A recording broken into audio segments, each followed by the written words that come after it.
بسم اللہ الرحمن الرحیم السلام علیکم ورحمۃ اللہ وبرکاتہ۔ امید کرتے ہیں تمام دوست احباب خیر خیریت سے ہوں گے۔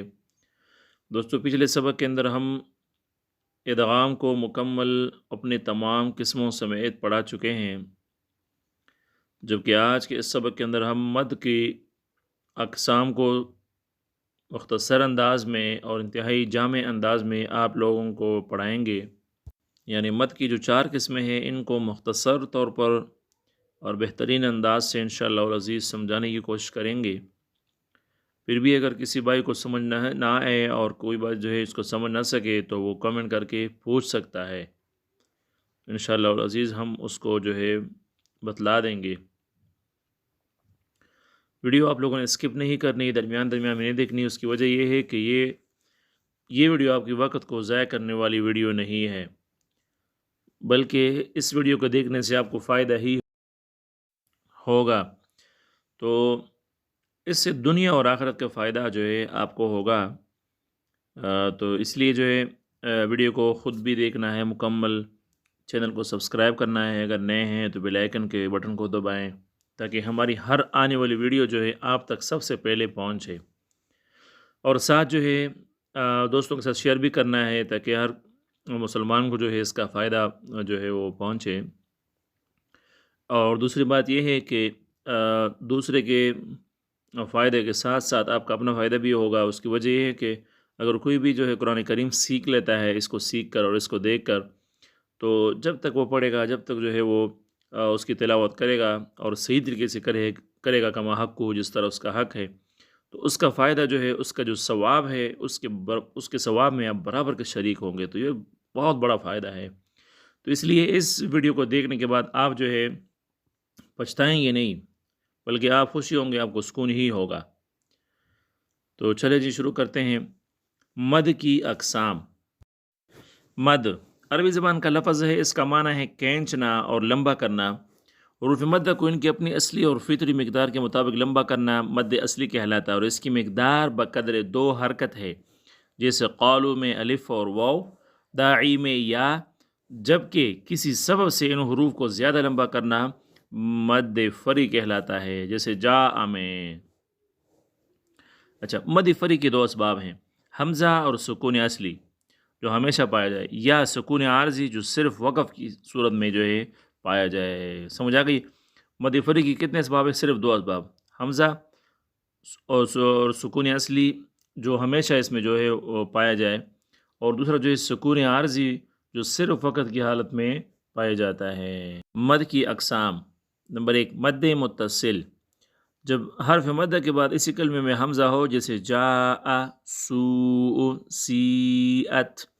یہ دیکھیں ای کی کلمہ ہے، اور حرف مد کے بعد جو ہے اسی کلمے میں حمزہ ہے، تو یہ جو ہے کیا ہے؟ مد اصلی کی مثال ہے، اور یہ واجب ہے۔ مقدار اس کی جو ہے 4 حرکت کی ہے، یعنی بقدر 4 حرکت جو ہے اس کا پڑھنا جو ہے وہ واجب ہے۔ نمبر 2، مد منفصل۔ متصل کا معنی ملا ہوا اور منفصل کا معنی جدا جدا، تو چونکہ متصل جو ہے ایک کلمے میں ہوتا ہے، اور منفصل جو مد منفصل ہے وہ 2 کلمے میں ہوتا ہے، جیسے اس کی مثال یہ آئے گی۔ مد منفصل، جب حرف مد کے بعد دوسرے کلمے کے شروع میں حمزہ ہو، جیسے انا اعطیناک، قالوا آمنا فی انفسہم۔ دیکھیے انا جو ہے یہ الگ کلمہ ہے، اعطیناک الگ کلمہ ہے، اور انا کے اندر جو ہے مد ہے۔ قالوا الگ کلمہ ہے، آمنا الگ کلمہ ہے، فی الگ کلمہ ہے، انفسہم الگ کلمہ ہے۔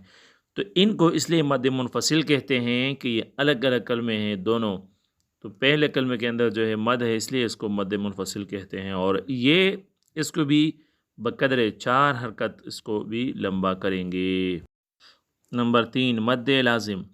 درج ذیل صورتوں میں مد کرنا لازم ہے، اور اس کی مقدار مد کلمی اور حرفی کے لیے بقدر 6 حرکت اور مد لین کے لیے 4 یا 6 حرکت ہے۔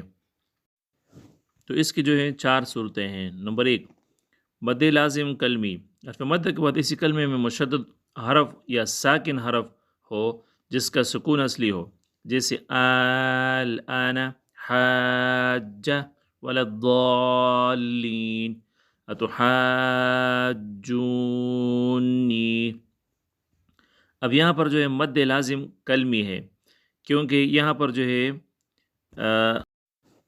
پہلی مثال میں جو ہے الان، اس میں جو ہے ساکن ہے نا، حرف مد کے بعد اسی کلمے میں جو ہے ساکن آیا ہوا ہے، تو اس لیے یہ حرف مد جو ہے یہ لازم کلمی ہے۔ دوسری مثال میں جو ہے مشدد آیا ہوا ہے حاجہ کے اندر، تو یہاں بھی مد لازم کلمی ہے۔ نمبر 2، مد لازم حرفی۔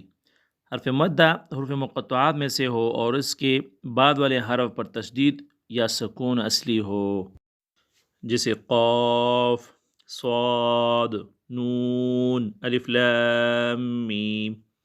اب دیکھیں یہاں پر حروف مقطعات میں سے جو ہے حروف ہیں، یہ سارے حروف مقطعات میں سے قاف بھی، صاد بھی، نون بھی، الف لام میم بھی، تو اس کے بعد والے حرف پر تشدید یا سکون اصلی ہو، اس کے بعد والے حرف پر تشدید یا سکون اصلی ہو، تو یہاں پر تو سکون اصلی ہے نا، تو اس لیے یہاں پر کیا ہوگا؟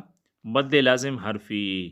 مد لازم لین، حرف لین کے بعد والے حرف پر سکون اصلی ہو، یہ حروف مقطعات میں صرف عین پر 2 جگہ ہے۔ مثال جیسے کاف ہا یا عین صاد، اور حامیم عین سین قاف۔ نمبر 4، مد عارض، جب حرف مد کے بعد کلمہ کے آخری ہم متحرک حرف کو وقف کی وجہ سے خود ساکن کریں، جیسے تکذبان، نستعین، یعلمون۔ اب دیکھیے تکذبان کے اندر با الف زبر با، یہ حرف مد ہے نا، اس کے بعد والے حرف جو ہے نون، یہ متحرک حرف ہے، لیکن وقف کی وجہ سے ہم اس کو سکون دیں گے، ساکن کریں گے، تکذبان پڑھیں گے، تکذبان نہیں پڑھیں گے۔ نستعین میں یا جو ہے حرف مد ہے، اس کے بعد والے حرف نون متحرک ہے، اس پر پیش ہے، لیکن وقف کی وجہ سے ہم اس کو سکون دیں گے، ساکن کریں گے، تو نستعین پڑھیں گے۔ یعلمون میں بھی اسی طرح۔ تو ان کو کیا کریں گے؟ مقدار کیا ہوگا ان کا مقدار 6 یا 4 حرکت کا ہوگا، یعنی ایک تو ان کو بمقدار 6 یا 4 حرکت کے لمبا کریں گے اور کھینچیں گے۔ مد عارض کا دوسرا جز، جب حرف لین کے بعد کلمے کے آخری متحرک حرف کو وقف کی وجہ سے خود ساکن کریں، جیسے خوف اور صیف۔ دیکھیے پہلی مثال میں تو ہم نے حرف مد کی کہا تھا نا، لیکن اس میں حرف لین ہے، بس وجہ وہی ہے، حرف لین جو ہے واو ہے، اور اس کے بعد جو ہے فا آتا ہے، تو اس کے نیچے جو ہے زیر ہے یا 2 زیر ہے، حرکت آیا ہوا ہے، تو وقف کی وجہ سے ہم اس کو خوف پڑھیں گے۔ صیف میں بھی یہی ہے۔ اس مد کی مقدار 2 یا 4 یا 6 حرکت ہے، البتہ بعض صورتوں میں مد بالکل نہیں کریں گے، جیسے خلو کے واو اور غیر کے یا میں، جبکہ وقف کرنا پڑے۔ تو یہ آسان صورتیں ہیں، امید ہے آپ لوگ سمجھ جائیں گے۔ پھر بھی اگر کسی کو سمجھنا ہے تو وہ کامنٹ کر کے پوچھ سکتا ہے، تو انشاءاللہ العزیز ہم تیار بیٹھے ہیں بتانے کے لیے۔ تو آج کا سبق کتنا ہی ہے، ملتے ہیں کل، تب تک کے لیے اجازت دیجیے، اللہ حافظ۔